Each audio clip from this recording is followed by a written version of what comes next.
Think your day makes you dog-tired? You always beat me, Sam. Check out the original job description for the Rhodesian Ridgeback. Oh, you chasing the birds?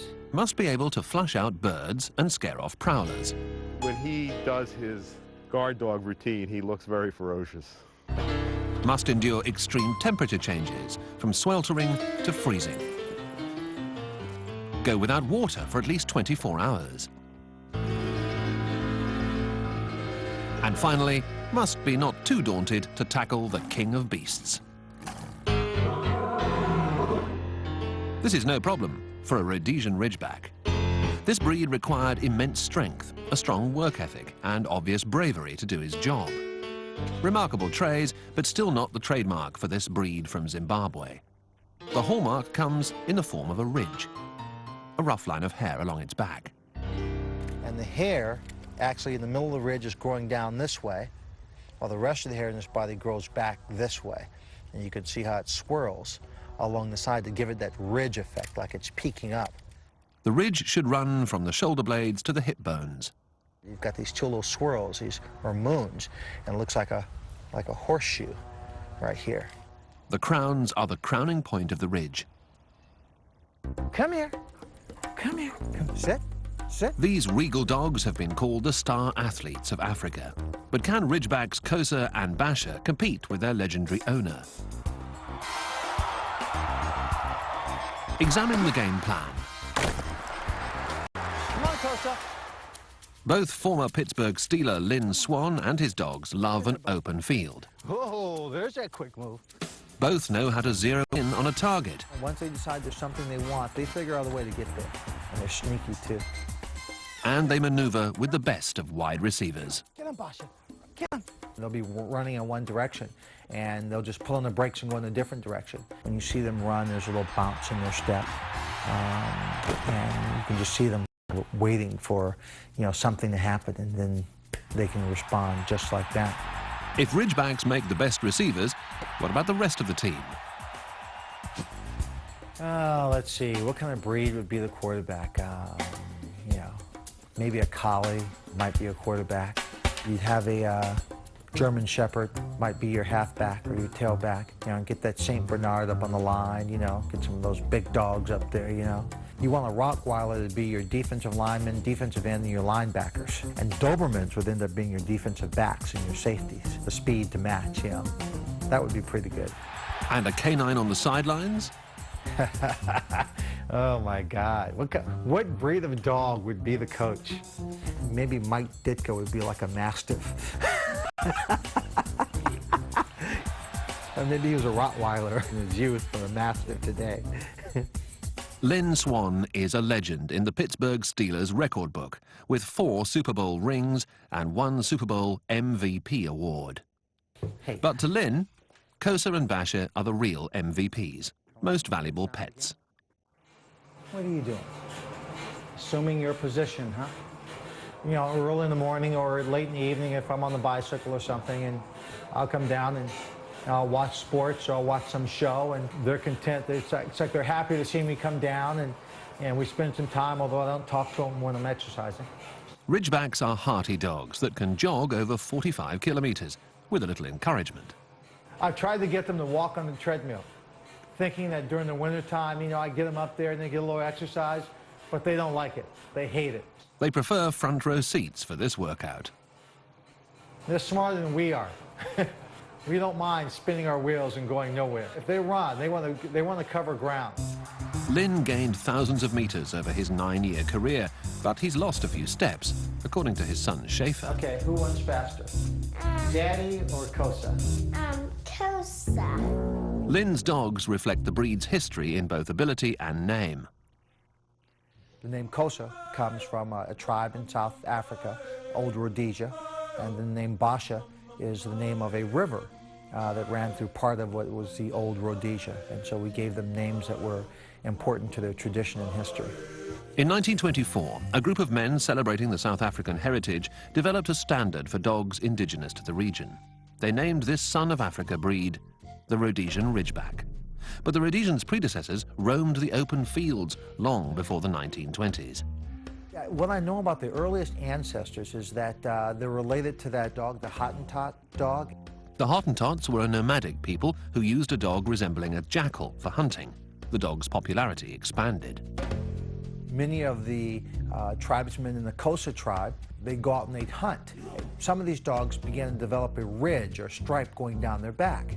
And they noticed that these dogs seemed to be a little bit more agile. They kept all the ones with the ridge growing down the back, and they continued to breed those as opposed to the others. During the 17th century, European settlers to southern Africa bred the Ridgeback dogs with Great Danes, Mastiffs, Greyhounds, even possibly Salukis. A well-known big game hunter, Cornelius van Rijn, continued to develop the breed that's evolved into the modern-day Rhodesian Ridgeback. You want to go outside? Despite their brave nature, Rhodesians are calm in the house. It's only outside that they become very active. Sasha, come on. Boy, they get out there and it's like, okay, I got some room, I got some freedom. And they're very independent. And when they decide to make a move, they just kind of go. Oh, you chasing the birds? They head for the hills, and in some cases, the highway. Our son opened up the door and Xhosa took off on something and didn't come back. And someone from an animal rescue league called and said, you know, they saw this dog with, you know, a license and everything all around its neck, and he was standing near the on-ramp to the highway. And so they picked up the dog, took him to the animal shelter. They called us and we got him back, and we're very thankful for the individual that did that. And they still haven't told us the name of the man that brought him in. Maybe he just doesn't want to be known. But on behalf of the Swan family, we thank you very much. Come here. All Ridgebacks may try a move that's outside the rule book. But when the action's over, this breed looks forward to winding down and spending time with the family. Good boy. Think one dog is eager to see an owner when he comes home? Where's your daddy? Try multiplying that by 7.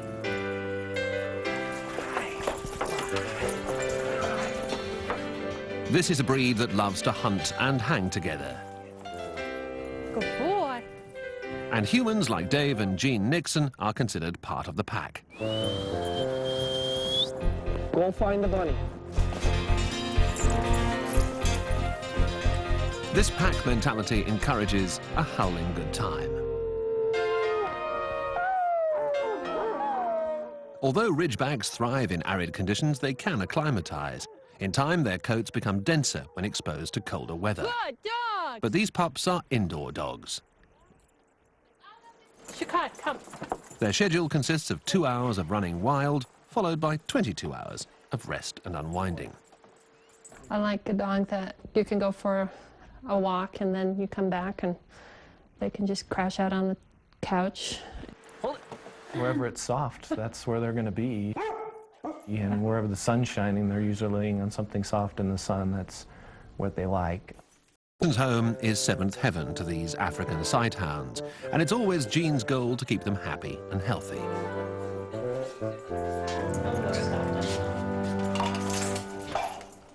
It's the same for the puppies this breeder hopes to raise in the future. 3 to 5% of Rhodesians are born with a genetic disorder called dermoid sinus, a painful condition that can run alongside or beneath the ridge of the back. What the dermoid sinus is this cyst. It's a tube that grows inside out. It's like a hair follicle that grows inside out, so you get this hollow tube that can attach all the way down to the spine.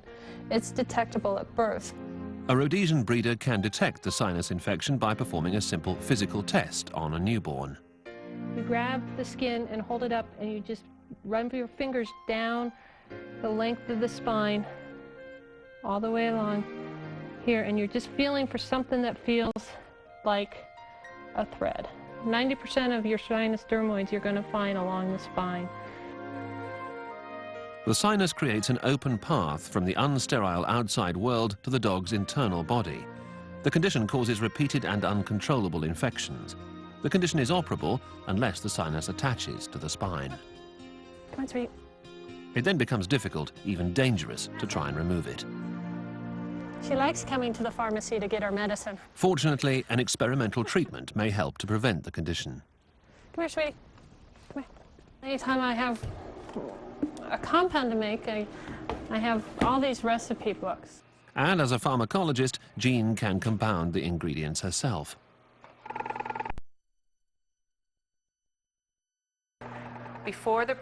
During the pregnancy, you can decrease the amount of sinus dermoids that you can find in the litter. There we go. Some breeders disagree with this, but the folic acid is just a B vitamin, so it's not going to hurt your bitch. So I always give my girls folic acid when I'm planning on breeding them. And the research is showing that it's working. Jean mixes the potion with cheese to disguise the medical taste. It's the only way 4-year-old Madison will swallow it.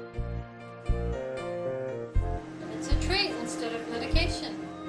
Jean hopes to breed Madison in a month. This will be the female's first litter.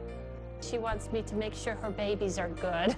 If Madison gives birth to healthy puppies, Jean's track record will remain spotless. Ooh, that's a cold one. She and Dave have bred 2 females and delivered more than 20 puppies.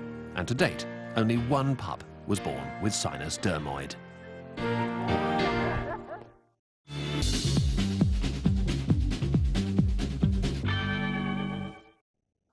Let's go! Go get him! When Steve Stein decided he wanted a dog, Boy, he searched for a breed that loved the outdoors as much as he did. I was definitely wanting a dog that, I could take with me on a lot of different adventures. Although it's no safari, cycling proves invigorating to both Ridgeback and rider. All right, buddy. Let's go! All right. You ready to rock, huh? Huh? What are we doing? Historically, a Ridgeback could keep up with a hunter on horseback for nearly 50 kilometers. Today's 6-kilometer climb should be more of an uphill battle for Steve than his dog Sam. Get him! In my best days, I was never as fit as this dog, without a doubt. I am living vicariously through my dog. Well, it's a little brisk today, but it's a good time to be sweating. I think I'm doing a little of that. While one sweats, the other strolls. God, it's always easier for you, isn't it, buddy? But it's their first ride of the season. Come on. Ridgebacks can change gears Come here. and adjust their frame to any terrain.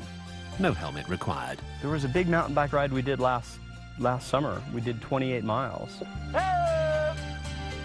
Come on, Sam. Oh, you getting tired there, buddy, huh? Everybody was in awe of him at the end of the day. Ridgebacks always remain alert and poised, even after hours of exercise. Almost there. Come on, Sam. Almost there. And even at high altitude, Yeah! Yeah! Woo! Ow! Yeah! You! Yes! Come here. Come here. You're a good boy. Mwah. Ridgebacks are a breed revered for their ability to cover long distances. Whether the trails stretch up a rough mountain pass or a flat, thorny desert. Rincon Valley, Arizona is the playground for a pair of Rhodesian Ridgebacks. This is Daisy, female, who's, as I said, is about 2.5, and the big male is Jumbo, and he's about 3.5. Jumbo and Daisy live the good life, surrounded by open fields similar to their native land, and cared for by a world-renowned physician, Dr. Andrew Weil. I say I practice natural and preventive medicine, but what I'm teaching at the University of Arizona is integrative medicine, and I think this is medicine of the future. It's really what people want. It doesn't reject standard medicine, but it makes use of all these other modalities as well. Dr. Weil may be known for his work with humans, but his advice can be applied to Rhodesians as well.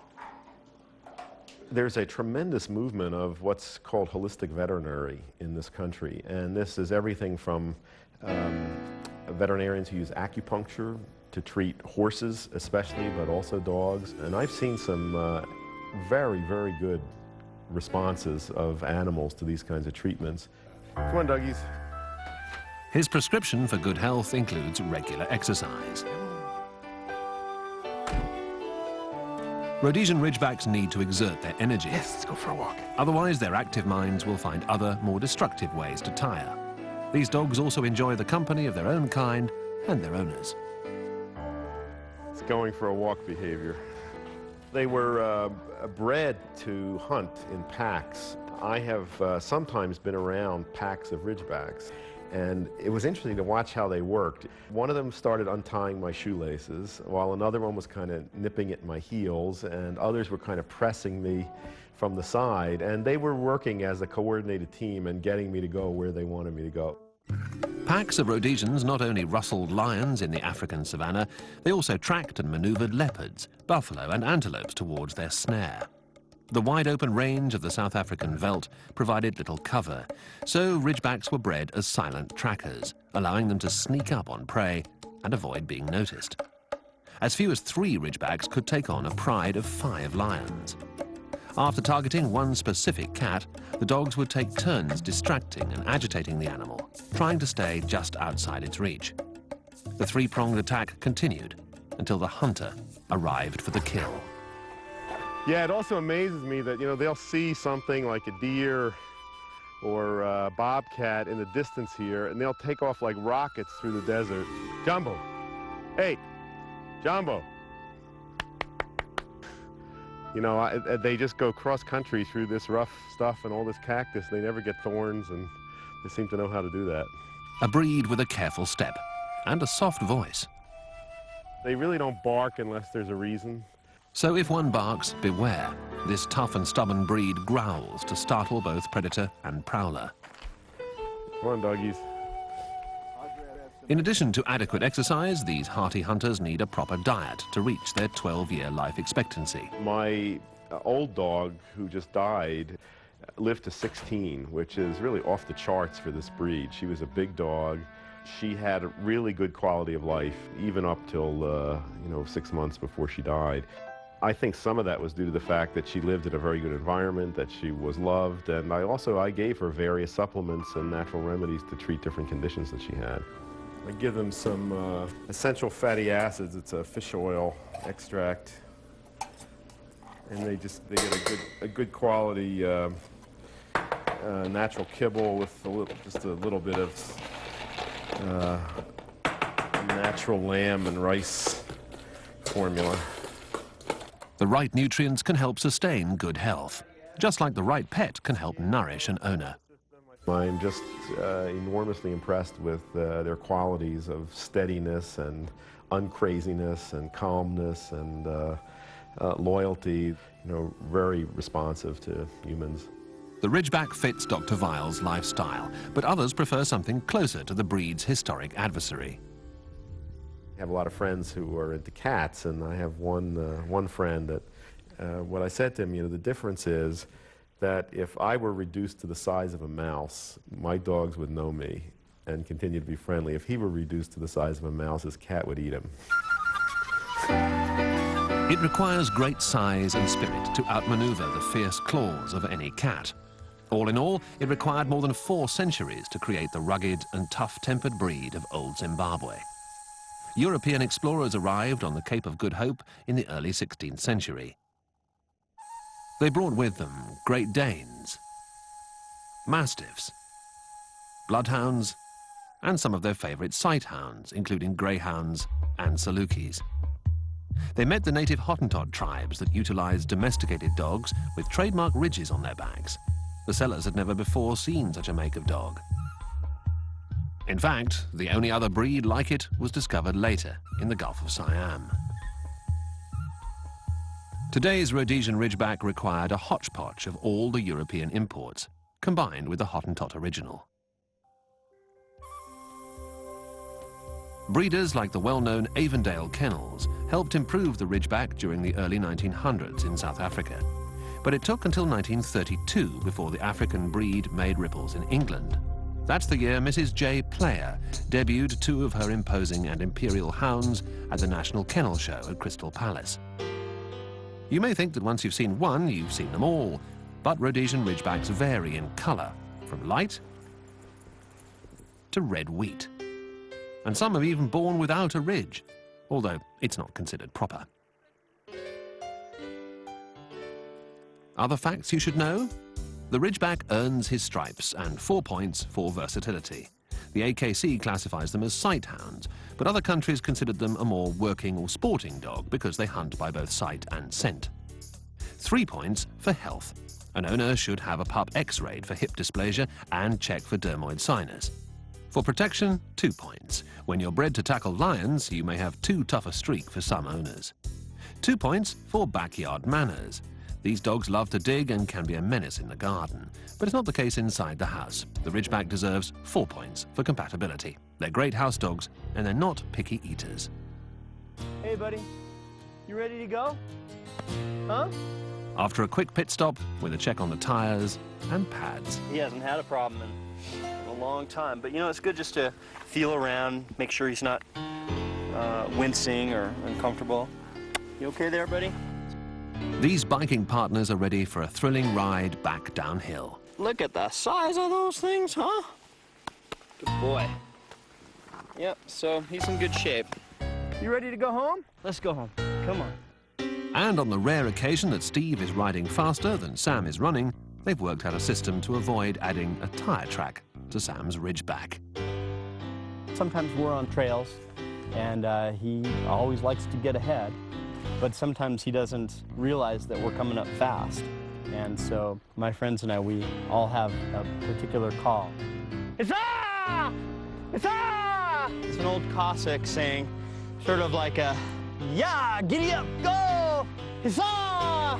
The Rhodesian Ridgeback's sturdy framework and fearless stride make it a breed apart from all others.